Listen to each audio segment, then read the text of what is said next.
ਸਾਡਾ ਗੁਰੂ ਗਿਆਨ ਚੈਨਲ ਤੁਸੀਂ ਆਪ ਵੀ ਸਬਸਕ੍ਰਾਈਬ ਕਰ ਦੇਣਾ, ਦੋਸਤਾਂ ਰਿਸ਼ਤੇਦਾਰਾਂ ਨੂੰ ਵੀ ਸਬਸਕ੍ਰਾਈਬ ਕਰਨ ਲਈ ਕਹਿਣਾ ਤਾਂ ਕਿ ਹਰ ਨਵੀਂ ਵੀਡੀਓ ਦਾ ਨੋਟੀਫਿਕੇਸ਼ਨ ਤੁਹਾਡੇ ਤੱਕ ਪਹੁੰਚ ਜਾਵੇ ਜੀ। ਤੁਸੀਂ ਦੇਖ ਰਹੇ ਹੋ ਗੁਰਗਿਆਨ ਟੀਵੀ। ਮੈਂ ਹਾਂ ਹਰਜੀਤ ਕੌਰ। ਵਾਹਿਗੁਰੂ ਜੀ ਕਾ ਖਾਲਸਾ, ਵਾਹਿਗੁਰੂ ਜੀ ਕੀ ਫਤਿਹ। 2 ਹਫ਼ਤੇ ਪਹਿਲਾਂ ਅਸੀਂ ਇੱਕ ਹਫ਼ਤਾਵਾਰੀ ਨਵੀਂ ਸੀਰੀਜ਼ ਸ਼ੁਰੂ ਕੀਤੀ ਹੈ, ਜਿਸ ਵਿੱਚ ਸਿੱਖ ਪੰਥ ਨਾਲ ਸੰਬੰਧਿਤ ਅਹਿਮ ਵਿਸ਼ਿਆਂ ਬਾਰੇ ਤਖਤ ਸ੍ਰੀ ਦਮਦਮਾ ਸਾਹਿਬ ਜੀ ਦੇ ਸਾਬਕਾ ਜਥੇਦਾਰ ਗਿਆਨੀ ਕੇਵਲ ਸਿੰਘ ਜੀ ਦੇ ਵਿਚਾਰ ਆਪ ਜੀ ਤੱਕ ਪਹੁੰਚਾ ਰਹੇ ਹਾਂ। ਅੱਜ ਗਿਆਨੀ ਜੀ ਇੱਕ ਬਹੁਤ ਹੀ ਇੰਪੋਰਟੈਂਟ ਟੌਪਿਕ ਬਾਰੇ ਵਿਚਾਰ ਕਰਨਗੇ। ਅੱਜ ਸੰਗਤਾਂ ਵਿੱਚੋਂ ਬਹੁਤ ਲੋਕ ਇਹ ਮਹਿਸੂਸ ਕਰ ਰਹੇ ਹਨ ਕਿ ਗੁਰੂ ਘਰਾਂ ਦੇ ਪ੍ਰਬੰਧਕ ਵੀ ਵੋਟਾਂ ਲੈਣ ਲਈ ਤਾਂ ਹਰੇਕ ਅੱਗੇ ਬਹੁਤ ਨਿਮਰਤਾ ਵਾਲੇ ਬਣ ਕੇ ਜਾਂਦੇ ਹਨ, ਝੁਕ ਕੇ ਆਪਣੀ ਪਦਵੀ ਲਈ ਵੋਟਾਂ ਪਾਉਣ ਦੀਆਂ ਮਿੰਨਤਾਂ ਕਰਦੇ ਹਨ। ਪਰ ਜਦੋਂ ਸੰਗਤਾਂ ਉਹਨਾਂ ਨੂੰ ਵੋਟਾਂ ਪਾ ਕੇ ਚੁਣ ਦਿੰਦੇ ਹਨ ਤਾਂ ਉਹ ਹਾਕਮ ਬਣ ਕੇ ਮਨਮਾਨੀਆਂ ਕਰਨ ਲੱਗ ਜਾਂਦੇ ਹਨ। ਜਿਨ੍ਹਾਂ ਗੁਰੂ ਘਰਾਂ ਵਿੱਚੋਂ ਸਾਡੇ ਗੁਰੂ ਵਿਰਸੇ ਦਾ ਗਿਆਨ ਬੱਚਿਆਂ ਨੂੰ ਮਿਲਦਾ ਹੈ, ਉਹਨਾਂ ਹੀ ਗੁਰੂ ਘਰਾਂ ਵਿੱਚ ਇਹ ਮਨਮਾਨੀਆਂ ਕਰਕੇ ਪ੍ਰਚਾਰਕਾਂ ਨੂੰ ਰੋਲਣ ਦਾ ਯਤਨ ਵੀ ਕਰਦੇ ਹਨ ਅਤੇ ਆਪਣੀ ਸ਼ੈਤਾਨ ਵਿਰਤੀ ਨਾਲ ਪ੍ਰਚਾਰ ਬੰਦ ਕਰਾਉਣ ਲਈ ਤਾਨਾਸ਼ਾਹੀ ਫੈਸਲੇ ਵੀ ਲੈਂਦੇ ਹਨ। ਹੁਣ ਸਵਾਲ ਇਹ ਹੈ ਕਿ ਸੰਗਤਾਂ ਕਿੰਨਾਂ ਗੱਲਾਂ ਤੋਂ ਸੁਚੇਤ ਹੋਣ। ਆਓ ਜਾਣੀਏ ਤਖਤ ਸ੍ਰੀ ਦਮਦਮਾ ਸਾਹਿਬ ਜੀ ਦੇ ਸਾਬਕਾ ਜਥੇਦਾਰ ਗਿਆਨੀ ਕੇਵਲ ਸਿੰਘ ਜੀ ਤੋਂ। ਸਿੰਘ ਸਾਹਿਬ ਜੀ ਜਾਗਦੀਆਂ ਕੌਮਾਂ ਦੇ ਉੱਚੇ ਨਿਸ਼ਾਨੇ ਪ੍ਰੋਗਰਾਮ ਵਿੱਚ ਆਪ ਜੀ ਦਾ ਬਹੁਤ-ਬਹੁਤ ਸਵਾਗਤ ਹੈ ਜੀ। ਵਾਹਿਗੁਰੂ ਜੀ ਕਾ ਖਾਲਸਾ, ਵਾਹਿਗੁਰੂ ਜੀ ਕੀ ਫਤਿਹ। ਸਾਧ ਸੰਗਤ ਜੀਓ, ਵਾਹਿਗੁਰੂ ਜੀ ਕਾ ਖਾਲਸਾ, ਵਾਹਿਗੁਰੂ ਜੀ ਕੀ ਫਤਿਹ। ਸਿੱਖ ਸੰਗਤ ਗੁਰਦੁਆਰਾ ਪ੍ਰਬੰਧ ਦੀ ਮਾਂ ਹੈ। ਪ੍ਰਬੰਧਕਾਂ ਨੂੰ ਤੇ ਸੰਗਤ ਨੂੰ ਅਸੀਂ ਅਲੱਗ-ਅਲੱਗ ਕਰਕੇ ਨਹੀਂ ਵੇਖ ਸਕਦੇ। ਜੇ ਸੰਗਤ ਨਾ ਹੋਵੇ ਤਾਂ ਪ੍ਰਬੰਧਕ ਹੋ ਹੀ ਨਹੀਂ ਸਕਦਾ। ਇਸ ਕਰਕੇ ਜਿਹੜਾ ਸਾਡਾ ਸਵਾਲ ਹੈ ਕਿ ਜੋ ਗੁਰਦੁਆਰਾ ਪ੍ਰਬੰਧ ਦੇ ਵਿੱਚ ਸਾਨੂੰ ਖਾਮੀਆਂ ਦਿਖਾਈ ਦੇ ਰਹੀਆਂ ਨੇ, ਉਹਨਾਂ ਖਾਮੀਆਂ ਨੂੰ ਦੂਰ ਕਰਨ ਵਾਸਤੇ ਸਿੱਖ ਸੰਗਤ ਦੀ ਕੀ ਜ਼ਿੰਮੇਵਾਰੀ ਬਣਦੀ ਹੈ, ਜਾਂ ਸਿੱਖ ਸੰਗਤ ਉਹਨਾਂ ਖਾਮੀਆਂ ਨੂੰ ਦੂਰ ਕਰਨ ਵਾਸਤੇ ਕੀ ਉਪਰਾਲੇ ਕਰੇ। ਹੁਣ ਪਹਿਲੀ ਗੱਲ ਤਾਂ ਇਹ ਹੈ ਕਿ ਜੇ ਸੰਗਤ ਗੁਰੂ ਦੀ ਹੈ ਤਾਂ ਪ੍ਰਬੰਧਕ ਉਸੇ ਸੰਗਤ ਵਿੱਚ ਚੁਣੇ ਜਾਣਗੇ। ਉਹ ਵੀ ਗੁਰੂ ਨੂੰ ਪ੍ਰਣਾਏ ਹੋਏ ਹੋਣਗੇ, ਉਹਨਾਂ ਅੰਦਰ ਵੀ ਪੰਥ ਦੇ ਪ੍ਰਤੀ ਸਮਰਪਣ ਹੋਏਗਾ, ਉਹਨਾਂ ਦੇ ਅੰਦਰ ਵੀ ਪੰਥਕ ਜਥੇਬੰਦੀ ਦੇ ਪ੍ਰਤੀ ਆਪਣੇ ਆਪ ਵਿੱਚ ਕੁਰਬਾਨੀ ਦਾ ਮਾਦਾ, ਸੇਵਾ ਦਾ ਮਾਦਾ, ਤਿਆਗ ਦਾ ਮਾਦਾ, ਸਾਰਿਆਂ ਨੂੰ ਨਾਲ ਲੈ ਕੇ ਤੁਰਨ ਦਾ ਮਾਦਾ ਹੋਵੇਗਾ। ਜਦੋਂ ਅਸੀਂ ਪ੍ਰਬੰਧ ਦੇ ਵਿੱਚ ਕਿਤੇ ਵਿੱਥ ਦੇਖਦੇ ਹਾਂ ਤਾਂ ਵਿੱਥ ਇਹ ਹੈ ਕਿ ਬਹੁਤ ਸਾਰੇ ਥਾਵਾਂ 'ਤੇ ਸੰਗਤ ਨੂੰ ਪ੍ਰਬੰਧ ਦੇ ਲਈ ਪੂਰੀ ਤਰ੍ਹਾਂ ਨਾਲ ਲੈ ਕੇ ਨਹੀਂ ਤੁਰਿਆ ਜਾਂਦਾ। ਚੰਦ ਵਿਅਕਤੀ ਪ੍ਰਬੰਧਕ ਹੁੰਦੇ ਨੇ ਅਤੇ ਉਹੀ ਆਪਣੀ ਇੱਛਾ ਦੇ ਮੁਤਾਬਕ, ਆਪਣੀ ਸੋਚ ਦੇ ਮੁਤਾਬਕ ਸਾਰਾ ਪ੍ਰਬੰਧਕੀ ਢਾਂਚਾ ਚਲਾਉਣ ਦਾ ਯਤਨ ਕਰਦੇ ਹਨ। ਉਹਨਾਂ ਦੇ ਵਿੱਚ ਜੋ ਪ੍ਰਬੰਧ ਨੂੰ ਖੂਬਸੂਰਤ ਪੱਖ ਤੋਂ ਪੇਸ਼ ਕਰਨ ਦੇ ਲਈ ਸਾਰਿਆਂ ਦੀ ਰਾਏ, ਸਾਰਿਆਂ ਦਾ ਮਸ਼ਵਰਾ, ਸਾਰਿਆਂ ਦੇ ਕੋਲੋਂ ਸਿਧਾਂਤਕ ਪੱਖ ਦੀਆਂ ਰਾਵਾਂ ਲੈ ਕੇ ਅਤੇ ਠੀਕ ਨਿਜ਼ਾਮ ਅੱਗੇ ਤੋਰਨ ਦੇ ਲਈ ਜੇ ਉਹ ਯਤਨ ਕਰਨ ਤਾਂ ਇਸ ਤਰ੍ਹਾਂ ਜਾਪਦਾ ਹੈ ਕਿ ਸਵਾਲ ਵੀ ਬੇਲੋੜਾ ਹੋ ਸਕਦਾ ਹੈ। ਇਹ ਸਵਾਲ ਚਰਚਾ ਤੋਂ ਬਾਅਦ ਵੀ ਕੱਢਿਆ ਜਾ ਸਕਦਾ ਸੀ, ਪਰ ਕਿਉਂਕਿ ਇਸ ਤਰ੍ਹਾਂ ਹੋਇਆ ਨਹੀਂ, ਅਸੀਂ ਕਰ ਨਹੀਂ ਪਾਏ, ਅਤੇ ਨਾ ਹੋਣ ਕਰਕੇ ਇਹ ਇੱਕ ਗੱਲ ਸਾਡੇ ਸਾਹਮਣੇ ਦਿਖਾਈ ਦਿੰਦੀ ਹੈ ਕਿ ਪ੍ਰਬੰਧਕ ਅਤੇ ਸੰਗਤ, ਪ੍ਰਬੰਧਕ ਚੰਦ ਵਿਅਕਤੀਆਂ ਦੀ ਉਹ ਜਮਾਤ ਜਿਹੜੇ ਆਪਣੇ ਢੰਗ ਦੇ ਨਾਲ, ਆਪਣੀ ਲਿਆਕਤ ਦੇ ਨਾਲ, ਆਪਣੀ ਬੁੱਧੀ ਦੀ ਸੀਮਾ ਦੇ ਵਿੱਚ ਰਹਿੰਦਿਆਂ ਹੋਇਆਂ ਆਹ ਪ੍ਰਬੰਧ ਨੂੰ ਚਲਾਉਣ ਦਾ ਦਾਅਵੇਗਰੀ ਪੇਸ਼ ਕਰਦੇ ਹਨ। ਅਤੇ ਉਹ ਦਾਅਵੇਗਰੀ ਇਸ ਰੂਪ ਵਿੱਚ ਚਲੇ ਜਾਂਦੀ ਹੈ ਕਿ ਮੁਕਾਬਲੇਬਾਜ਼ੀ ਬਣ ਜਾਂਦੀ ਹੈ।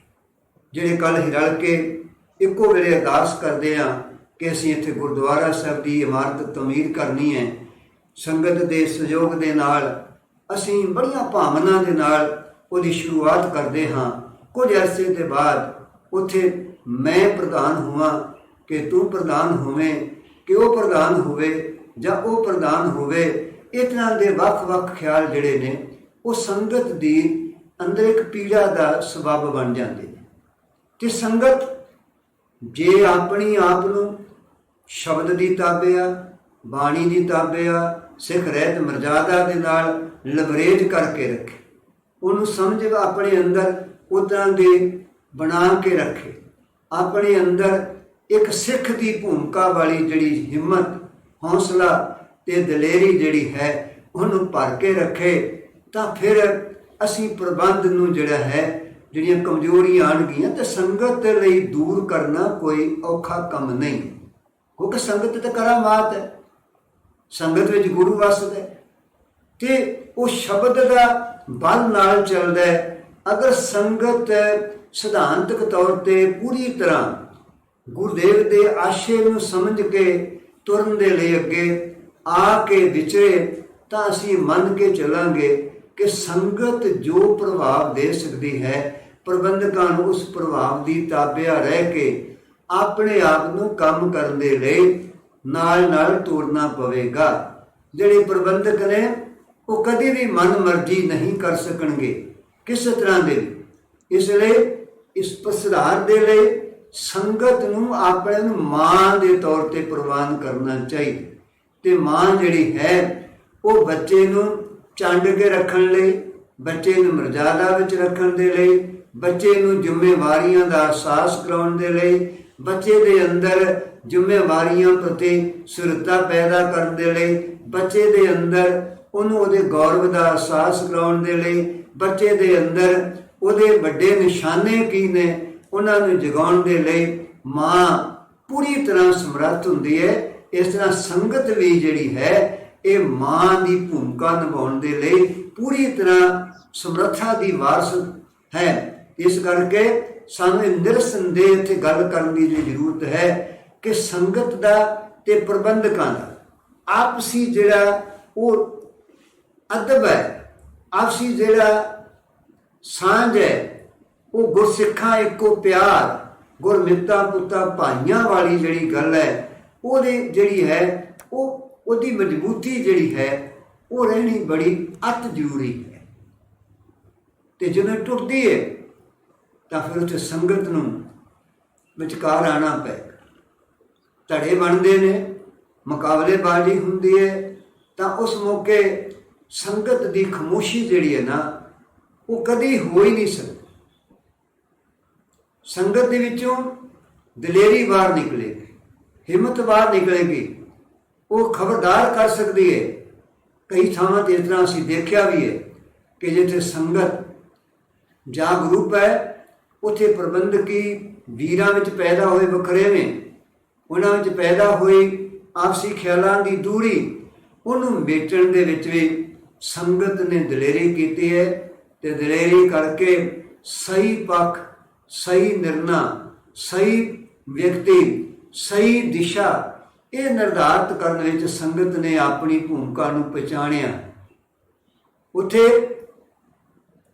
ਆਈਆਂ ਕਮਜ਼ੋਰੀਆਂ ਨੂੰ ਉਹ ਸੰਗਤ ਦੀ ਹਿੰਮਤ ਨੇ ਇਸ ਤਰ੍ਹਾਂ ਸਮੇਟਿਆ ਕਿ ਅੱਗੇ ਕੰਮ ਕਰਨ ਵਾਲੇ ਜਿਹੜੇ ਸਨ ਉਹਨੂੰ ਸਮਝ ਲੱਗ ਗਈ ਕਿ ਨਹੀਂ, ਸਾਨੂੰ ਤਾਬਿਆ ਤੁਰਨਾ ਪਏਗਾ, ਸਾਨੂੰ ਝੁੱਕ ਕੇ ਤੁਰਨਾ ਪਏਗਾ, ਸਾਨੂੰ ਸੰਗਤ ਦੀ ਅਜ਼ਮਤ ਨੂੰ, ਸੰਗਤ ਦੀ ਤਾਕਤ ਨੂੰ ਇਹਦੇ ਅੱਗੇ ਆਪਣੇ ਆਪ ਨੂੰ ਰੱਖ ਕੇ ਤੁਰਨ ਦੀ ਜ਼ਰੂਰਤ ਹੈ। ਤੇ ਜਦੋਂ ਪ੍ਰਬੰਧਕ ਸੰਗਤ ਦੇ ਅੱਗੇ ਆਪਣੇ ਰੱਖ ਕੇ ਚੱਲਣਗੇ, ਉਹਦੇ ਪ੍ਰਭਾਵ ਦੇ ਥੱਲੇ ਤੁਰਨ ਦਾ ਯਤਨ ਕਰਨਗੇ, ਤਾਂ ਪ੍ਰਬੰਧ ਦੇ ਵਿੱਚ ਨਿਖਾਰ ਆਏ, ਖੂਬਸੂਰਤੀ ਆਏ।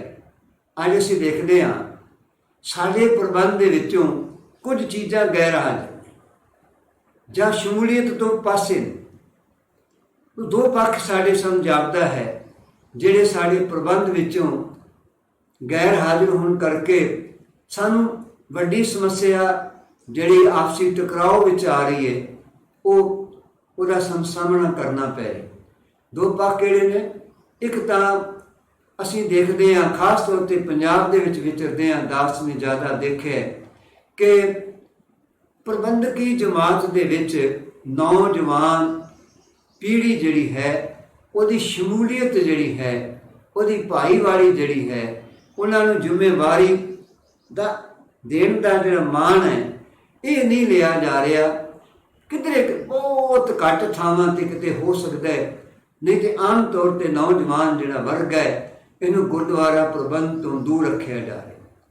ਤੇ ਦੂਜਾ ਪੱਖ ਹੈ ਸਿੱਖ ਇਸਤਰੀ ਦਾ, ਕਿ ਸਿੱਖ ਇਸਤਰੀ ਗੁਰਦੁਆਰੇ ਦੇ ਵਿੱਚ ਇਸਤਰੀ ਸਭਾ ਬਣਾ ਕੇ ਹਫ਼ਤਾਵਾਰੀ ਸਮਾਗਮ ਕਰ ਸਕਦੀ ਹੈ। ਉਸ ਕਰ ਰਹੀ ਗੁਰਦੁਆਰੇ ਦੀ ਇਮਾਰਤ ਲਈ, ਹੋਰ ਪ੍ਰਬੰਧ ਲਈ ਮਾਇਆ ਇਕੱਠੀ ਕਰਕੇ ਪ੍ਰਬੰਧਕਾਂ ਨੂੰ ਦੇਵੇ ਤੇ ਬੜਾ ਮੁਬਾਰਕ ਹੈ। ਪਰ ਸਿੱਖ ਇਸਤਰੀ ਨੂੰ ਗੁਰਦੁਆਰਾ ਪ੍ਰਬੰਧ ਦੇ ਵਿੱਚ ਮੋਢੀ ਦੀ ਭੂਮਿਕਾ, ਆਗੂ ਦੀ ਭੂਮਿਕਾ ਉਹ ਦੇਣ ਦੇ ਵਿੱਚ ਅਸੀਂ ਦੇਖਦੇ ਹਾਂ ਕਿ ਸਾਡਾ ਵਰਤਮਾਨ ਸਮੇਂ ਦੀ ਜਿਹੜੀ ਪ੍ਰਬੰਧਕੀ ਦਿੱਖ ਹੈ, ਉਹਦੇ ਵਿੱਚ ਅੱਜ ਦੀ ਤਰੀਕ ਵਿੱਚ ਵੀ ਸਤਿਕਾਰਯੋਗ ਬਰਾਬਰ ਦਾ ਥਾਂ ਜਿਹੜਾ ਹੈ ਸਮੁੱਚੇ ਰੂਪ ਵਿੱਚ ਨਹੀਂ।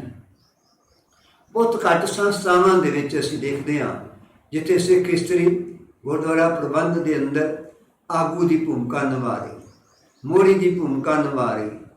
ਇਹ ਇੱਕ ਬੜਾ ਸਾਡੇ ਲਈ ਫਿਕਰਮੰਦ ਦਾ ਪੱਖ ਹੈ ਕਿ ਅਸੀਂ ਆਪਣੇ ਸਿੱਖ ਸਮਾਜ ਦਾ ਜਿਹੜਾ 50% ਹਿੱਸਾ ਸਿੱਖ ਇਸਤਰੀ ਦਾ ਹੈ, ਉਹਨੂੰ ਅਸੀਂ ਆਪਣੀ ਕੌਮੀ ਸੰਸਥਾਵਾਂ ਦੇ ਵਿੱਚ ਬਣਦਾ ਮਾਣ ਦੇਣ ਤੋਂ ਕਿਉਂ ਝਿਜਕ ਰਹੇ, ਜਦੋਂ ਕਿ ਸਿੱਖ ਸਮਾਜ, ਸਿੱਖ ਕੌਮ ਇਸ ਗੱਲ ਦਾ ਦਾਅਵਾ ਕਰਦੀ ਹੈ ਕਿ ਜਿਹੜਾ ਮਾਣ ਤਾਣ ਸਿੱਖ ਸਮਾਜ ਦੀ ਇਸਤਰੀ ਨੂੰ ਸਾਡੇ ਗੁਰੂ ਸਾਹਿਬਾਨ ਨੇ ਦਿੱਤਾ ਹੈ, ਇਹਦਾ ਬਦਲ ਸਮਾਜ ਤੇ ਸੰਸਾਰ ਦੇ ਕੋਲ ਨਹੀਂ ਹੈ।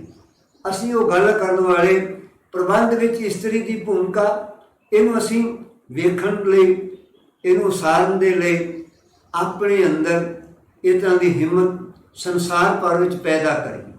ਤੇ ਜੇ ਇਸਤਰੀ ਗੁਰਦੁਆਰਾ ਪ੍ਰਬੰਧ ਦਾ ਹਿੱਸਾ ਬਣ ਜਾਏਗੀ, ਨੌਜਵਾਨ ਉਸ ਪ੍ਰਬੰਧ ਦਾ ਹਿੱਸਾ ਬਣ ਜਾਣਗੇ, ਤੇ ਦਾਸ ਦੀ ਇੱਕ ਧਾਰਨਾ ਹੈ, ਜਾਤੀ ਰਾਏ ਹੈ ਕਿ ਪ੍ਰਬੰਧ ਵਿੱਚ ਜਿਹੜੀਆਂ ਖਾਮੀਆਂ ਅੱਜ ਸਾਡੇ ਲਈ ਚੁਣੌਤੀ ਦਾ ਕਾਰਨ ਬਣਦੀਆਂ ਨੇ, ਸੰਗਤ ਲਈ ਨਿਰਾਸ਼ਤਾ ਦਾ ਕਾਰਨ ਬਣਦੀਆਂ ਨੇ, ਨੌਜਵਾਨਾਂ ਲਈ ਨਿਰਾਸ਼ਤਾ ਦਾ ਕਾਰਨ ਬਣਦੀਆਂ ਨੇ, ਉਹ ਸਾਰੇ ਦੇ ਸਾਰੇ ਜਿਹੜੇ ਕਾਰਨ ਨੇ ਇਹ ਆਪਣੇ ਆਪ ਹੀ ਦੂਰ ਹੋ ਜਾਣਗੇ। ਇਹ ਕੁਝ ਗੱਲਾਂ ਨੂੰ ਅਸੀਂ ਬੁਨਿਆਦੀ ਤੌਰ ਉੱਤੇ ਆਪਣੇ ਪ੍ਰਬੰਧ ਵਿੱਚ ਸ਼ਮੂਲੀਅਤ ਕਰ ਲਈਏ। ਅਗਰ ਉਸ ਨੂੰ ਅਸੀਂ ਪੱਕੇ ਤੌਰ 'ਤੇ ਸ਼ਾਮਿਲ ਕਰ ਲੈਂਦੇ ਹਾਂ ਤੇ ਗੁਰਦੁਆਰਾ ਪ੍ਰਬੰਧ ਦੇ ਵਿੱਚ ਸੰਗਤ ਦੀ ਜਿਹੜੀ ਭੂਮਿਕਾ ਹੈ ਇਹ ਨਿਰੰਤਰ ਰਹੇਗੀ, ਇਹ ਵਕਤੀ ਤੌਰ 'ਤੇ ਨਹੀਂ ਰਹੇਗੀ। ਇੱਕ ਗੁਰਦੁਆਰੇ ਦੇ ਲਈ ਅਸੀਂ ਦੇਖਦੇ ਹਾਂ ਪ੍ਰਬੰਧ ਦੇ ਲਈ ਮੈਂਬਰਸ਼ਿਪ ਜਾਰੀ ਕੀਤੀ ਜਾਂਦੀ ਹੈ, ਉੱਤੇ ਪੈਸਿਆਂ ਨਾਲ ਉਹਦੇ ਵਿੱਚ ਜਿਹੜਾ ਹੈ ਉਹ ਵੋਟ ਦਾ ਅਧਿਕਾਰ ਦੇਣ ਦੀ ਗੱਲ ਕੀਤੀ ਜਾਂਦੀ ਹੈ। ਇਹ ਗੁਰੂ ਨਾਨਕ ਸਾਹਿਬ ਜੀ ਦੀ ਵਿਚਾਰਧਾਰਾ, ਬਾਣੀ ਦੀ ਵਿਚਾਰਧਾਰਾ, ਗੁਰਪੰਥ ਦੀ ਵਿਚਾਰਧਾਰਾ ਨਾਲ ਮੇਲ ਨਹੀਂ ਖਾਂਦੀ। ਸਾਡੇ ਅੰਦਰ ਇਹ ਜਿਹੜਾ ਢੰਗ ਹੈ, ਇਹ ਸਾਡਾ ਸੰਗਤੀ ਪ੍ਰਬੰਧ ਨੂੰ ਛੋਟਾ ਕਰਨ ਦੇ ਲਈ, ਸੰਗਤੀ ਪ੍ਰਬੰਧ ਵਿੱਚ ਜਿਹੜੀਆਂ ਗੁਣਾਤਮਕ ਸਾਡੀਆਂ ਖੂਬੀਆਂ ਸਨ ਉਹਨਾਂ ਨੂੰ ਨਕਾਰਨ ਦਾ ਕਾਰਨ ਬਣਦਾ ਹੈ। ਤੇ ਸਾਨੂੰ ਅੱਜ ਸਬਕ ਸਿੱਖਣ ਦੀ ਲੋੜ ਹੈ। ਗੁਰਦੁਆਰਾ ਪ੍ਰਬੰਧ ਕਦੀ ਵੀ ਇਸ ਤਰ੍ਹਾਂ ਚੋਣ ਪ੍ਰਬੰਧ ਵਰਗਾ ਨਹੀਂ ਹੋਣਾ ਚਾਹੀਦਾ ਜਿੱਥੇ ਵੋਟਾਂ ਪਾ ਕੇ ਚੁਣਿਆ ਜਾਏ। ਉੱਥੇ ਤਾਂ ਜੀਵਨ ਨੂੰ ਆਧਾਰ ਮੰਨ ਕੇ, ਗੁਣਾਂ ਨੂੰ ਆਧਾਰ ਮੰਨ ਕੇ, ਗੁਣਾਂ ਨੂੰ, ਸੇਵਾ ਨੂੰ ਸਮਰਪਿਤ ਜਿਹੜੇ ਸੇਵਾਦਾਰ, ਜਿਹੜੇ ਤਲਾਸ਼ ਕਰਨ ਦੀ ਜਿਹੜੀ ਸੰਗਤ ਦੀ ਜਿਹੜੀ ਇੱਛਾ ਸ਼ਕਤੀ ਹੈ ਉਹ ਪ੍ਰਬਲ ਹੋ ਜਾਏ ਤੇ ਸਾਰੀਆਂ ਚੁਣੌਤੀਆਂ ਦਾ ਮੁਕਾਬਲਾ ਸਿੱਖ ਸੰਗਤ ਬੜੇ ਸਹਿਜ ਨਾਲ, ਬੜੀ ਅਡੋਲਤਾ ਦੇ ਨਾਲ, ਬੜੀ ਰਮਨ ਦੇ ਨਾਲ, ਗੁਰਮਤਿ ਦੇ ਅਸੂਲਾਂ ਦੇ ਮੁਤਾਬਕ ਉਹ ਕਰ ਸਕਦੀ ਹੈ। ਤੇ ਅਗਰ ਇਸ ਤਰ੍ਹਾਂ ਦਾ ਸਾਵਾਂ ਪ੍ਰਬੰਧ ਸਾਨੂੰ ਸੰਗਤ ਦੇ ਪ੍ਰਬੰਧਕ ਇੱਕ ਥਾਂ, ਇੱਕ ਰਾਏ, ਇੱਕ ਸੋਚ ਦੇ ਧਾਰਨੀ ਹੋ ਜਾਣਗੇ ਤਾਂ ਕੌਮ ਦਾ ਵਰਤਮਾਨ ਹੋਰ ਵੀ ਜਿਹੜੀਆਂ ਚੁਣੌਤੀਆਂ ਦਾ, ਜਿਨ੍ਹਾਂ ਦਾ ਆਪਾਂ ਚਰਚਾ ਨਹੀਂ ਕਰ ਰਹੇ, ਦਾ ਜਿੱਥੇ ਸ਼ਿਕਾਰ ਹਾਂ, ਉੱਥੋਂ ਸਾਨੂੰ ਨਿਜਾਤ ਜਿਹੜੀ ਹੈ ਉਹ ਮਿਲ ਜਾਏਗੀ। ਤੇ ਅਸੀਂ ਉਸ ਕਮਜ਼ੋਰੀ ਵਿੱਚੋਂ ਆਪ ਆਪਣੀ ਕੌਮ ਨੂੰ ਬਾਹਰ ਕੱਢਣ ਦੇ ਵਿੱਚ ਦਿਲਰਾਨਾ, ਦਲੇਰੀ ਭਰਿਆ ਕਦਮ ਜਿਹੜਾ ਹੈ ਉਹ ਪੁੱਟ ਸਕਾਂਗੇ। ਤੇ ਸਮੇਂ ਦੀ ਹਰ ਜਿਹੜੀ ਚੁਣੌਤੀ ਹੈ ਉਹਦਾ ਮੁਕਾਬਲਾ ਸਿੱਖ ਸੰਗਤ ਜਿਹੜੀ ਹੈ, ਜਿਹਨੂੰ ਅਸੀਂ ਗੁਰੂ ਨਾਨਕ ਜੀ ਦੇ ਘਰ ਵਿੱਚ, ਸਿੱਖ ਪੰਥ ਦੇ ਘਰ ਵਿੱਚ ਇਸ ਤਰ੍ਹਾਂ ਕਹਿੰਦੇ ਹਾਂ ਕਿ ਜਿਹੜਾ ਗੁਰੂ 20 ਵਿਸਵੇ ਹੈ, ਸੰਗਤ 21 ਵਿਸਵੇ ਹੈ। ਉਹ 21 ਵਿਸਵੇ ਜਿਹੜੀ ਹੈ, 20 ਵਿਸਵੇ ਮੇਰਾ ਗੁਰੂ ਹੈ, एक विसवा में संगत है। गुरु ते संगत रल के 21 विसवे बनते हैं। तो उन्होंने जो 21 विसवियां दे विचों जदों खूबसूरत ढंग नाल संगती जुगत नाल पंथक जुगत विचों प्रबंधक साडे सेवक बन के सामने आ जाणगे, तां वो निरछल रूप विच आउणगे, वो त्याग वाले आणगे, मिठ बोलड़े आणगे, अहंग तो थले वाले लोग आणगे। तां उदों संगत की भूमिका निरंतर प्रबंध उत्ते भारी रहेगी। संगत जो कहेगी वो प्रबंधक जिहड़े हन उहदी ताबिया विच रह के हर तरह का प्रबंध सिख रहत मर्यादा नूं आधार बना के उहदे मुताबक पूरे उतरदे होए करन विच उन एक दूजे का विश्वास जितणगे। इहदे नाल कौम जिहड़ी है वो वर्तमान समय की जो दिखाई दे रही चिंता है इहदे विचों बाहर निकल सकेगी। हुण आपां गल कर रहे सी कि प्रबंध विच आईयां खामियां जिहड़ियां ने वो चों संगत किवें दूर कर सकदी। हुण जे आपां गल कर रहे सी कि इक्को जमात है, प्रबंधक ते संगत नूं अलग अलग करके नहीं वेख्या जा सकदा, ते अलग अलग है भी नहीं है। ये वेख्या क्यों गया? वेखे जाण का कारण यही बनिया कि प्रबंधकां जिहड़े सज्जन सन उस आस्ता आस्ता करके उन्होंने इस तरह का वातावरण उन्होंने अपना सिरज लिया कि उन्होंने बाहरी राय लैनी, बाहरी सलाह लैनी, उन्होंने बहुती लोड़मंदी ना जापी, जां उन्होंने महसूस किया कि की लोड़ है पुछण दी, असीं ते प्रबंधक चुने गए हाँ तो सानू अपना काम आपे करना चाहिए। उन्हां विच आया हुआ ख्याल वो घातक बन गया, उन्हां दे प्रबंध दे लई खामी का कारण बन गया। ये ख्याल का जन्म होना ही बड़ा खतरनाक पक्ष सी। इसलिए जदों असीं देखते हैं संगत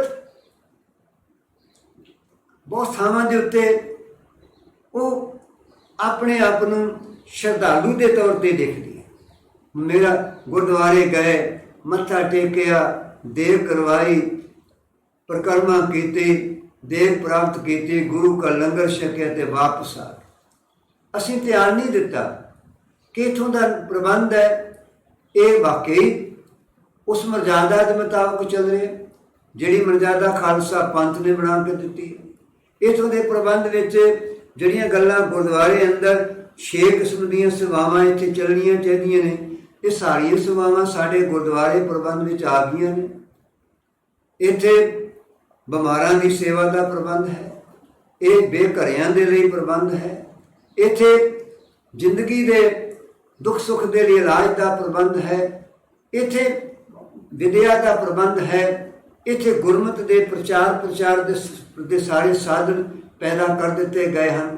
ये सारियां गल्लां जब संगत की सहकी विच होणगियां ते संगत अपनी सहकी विचों ये कौम दी सहकी समझ के, जरूरत समझ के समाज विच अगे लैके जाण लई प्रबंध दे नाल तालमेल करे।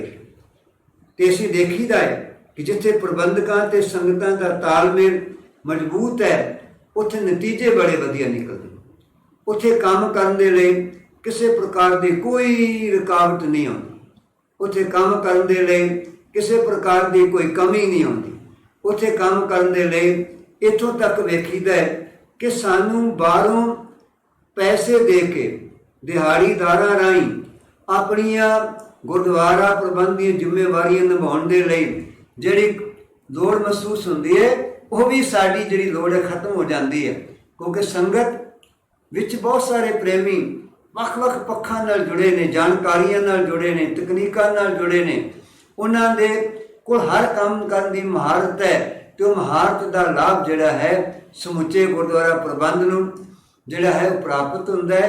ते समुचा गुरुद्वारा प्रबंध वो सारू लीहां ते जदों तालमेल नाल चलदा है ते नवें नतीजे, होणहार नतीजे, प्रभावशाली नतीजे ते जो दूजे समाज नूं प्रभावित करने वाले नतीजे जिहड़े है ना वो समाज के सामने पेश किए जा सकते हैं। सो असीं कह सकते हैं कि गुरु संगत की भूमिका जिहड़ी है ये हमेशा जागरूकता वाली रहनी चाहिए है, एक बड़े वारस वाली रहनी चाहिए है। संगत की बाज अख जिहड़ी है ये प्रबंधकी निजाम के उत्ते हर पक्ष तो रहनी चाहिए कि प्रबंध विच ਕਿਹੜੀਆਂ-ਕਿਹੜੀਆਂ ਖੂਬਸੂਰਤ ਗੱਲਾਂ ਨੇ, ਕਿਹੜੀਆਂ-ਕਿਹੜੀਆਂ ਗੱਲਾਂ ਵਿੱਚ ਪਰਿਵਰਤਨ ਕਰਨ ਦੀ ਲੋੜ ਹੈ। ਇਹ ਪ੍ਰਬੰਧ ਇੰਨੇ ਸਮੇਂ ਤੋਂ ਇਤਨੇ ਚੱਲੀ ਜਾ ਰਹੇ, ਇਹਦੇ ਵਿੱਚ ਕਿਹੜੇ-ਕਿਹੜੇ ਬਦਲਾਵ ਜ਼ਰੂਰੀ ਹਨ, ਇਹ ਸਾਰਾ ਕੁਝ ਸੰਗਤ ਦੇ, ਕਿਉਂਕਿ ਸੰਗਤ ਕੋਲ ਗਿਣਤੀ ਵੱਡੀ ਹੈ, ਦਿਮਾਗ ਵੱਧ ਨੇ, ਸੋਚਣ ਸ਼ਕਤੀ ਜ਼ਿਆਦਾ ਤਾਕਤਵਰ ਬਣ ਜਾਂਦੀ ਹੈ। ਇਸ ਕਾਰਨ ਕਰਕੇ ਸੰਗਤ ਦੀ ਜਿਹੜੀ ਭੂਮਿਕਾ ਹੈ ਉਹ ਪ੍ਰਬੰਧ ਨੂੰ, ਜਿੱਥੇ ਹਰ ਪੜਾਅ ਦੇ ਉੱਤੇ ਅਗਵਾਈ ਦੀ ਭੂਮਿਕਾ, ਹਰ ਪੜਾਅ ਉੱਤੇ ਸੁਧਾਰ ਦੀ ਭੂਮਿਕਾ, ਹਰ ਪੜਾਅ ਉੱਤੇ ਦਰੁਸਤੀ ਦੀ ਭੂਮਿਕਾ, ਹਰ ਪੜਾਅ ਉੱਤੇ ਉਤਸ਼ਾਹ ਦੀ ਭੂਮਿਕਾ, ਹਰ ਪੜਾਅ ਦੇ ਉੱਤੇ ਹੋਰ ਨਵਾਂ ਕਰਨ ਦਾ ਇੱਕ ਜਜ਼ਬਾ ਭਰਨ ਦੀ ਭੂਮਿਕਾ ਜਿਹੜੀ ਹੈ, ਇਹ ਸਾਰੀ ਦੀ ਸਾਰੀ ਤਾਕਤ ਜਿਹੜੀ ਸੰਗਤ ਦੇ ਹੱਥ ਵਿੱਚ ਹੈ। ਤੇ ਸੰਗਤ ਨੂੰ ਇਸ ਤਾਕਤ ਦੀ ਵਰਤੋਂ ਗੁਰੂ ਸ਼ਬਦ ਦੀ ਰੋਸ਼ਨੀ ਵਿੱਚ, ਇਤਿਹਾਸ ਦੀ ਅਮੀਰੀ ਦੇ ਵਿੱਚ ਤੇ ਕੌਮੀ ਫਰਜ਼ਾਂ ਦੀ ਜਿਹੜੀ ਜ਼ਿੰਮੇਵਾਰੀ ਦੇ ਅਧੀਨ ਕਰਨ ਦੇ ਲਈ ਦਲੇਰੀ ਨਾਲ ਪ੍ਰਬੰਧਕਾਂ ਦੇ ਨੂੰ ਆਪਣੇ ਪ੍ਰਭਾਵ ਹੇਠ ਰੱਖ ਕੇ ਕੰਮ ਕਰਨ ਦੀ ਜ਼ਰੂਰਤ ਹੈ। ਸੋ ਇੰਨੀਆਂ ਬੇਨਤੀਆਂ ਪ੍ਰਵਾਨ ਕਰ ਲਈਆਂ ਜੀ। ਧੰਨਵਾਦ। ਵਾਹਿਗੁਰੂ ਜੀ ਕਾ ਖਾਲਸਾ, ਵਾਹਿਗੁਰੂ ਜੀ ਕੀ ਫਤਿਹ। ਇਹ ਸਨ ਤਖਤ ਸ੍ਰੀ ਦਮਦਮਾ ਸਾਹਿਬ ਜੀ ਦੇ ਸਾਬਕਾ ਜਥੇਦਾਰ ਗਿਆਨੀ ਕੇਵਲ ਸਿੰਘ ਜੀ, ਜਿਨ੍ਹਾਂ ਨੇ ਸੰਗਤਾਂ ਨੂੰ ਸੁਚੇਤ ਹੋਣ ਲਈ ਸੁਲਝੇ ਹੋਏ ਵਿਚਾਰ ਪੇਸ਼ ਕੀਤੇ ਹਨ। ਅਗਲੇ ਹਫ਼ਤੇ ਇਹਨਾਂ ਤੋਂ ਜਾਣਾਂਗੇ ਕਿ ਗੁਰੂ ਘਰਾਂ ਦੇ ਪ੍ਰਬੰਧ ਵਿੱਚ ਦਿਨ ਬ ਦਿਨ ਨਿਘਾਰ ਕਿਉਂ ਆ ਰਿਹਾ ਹੈ।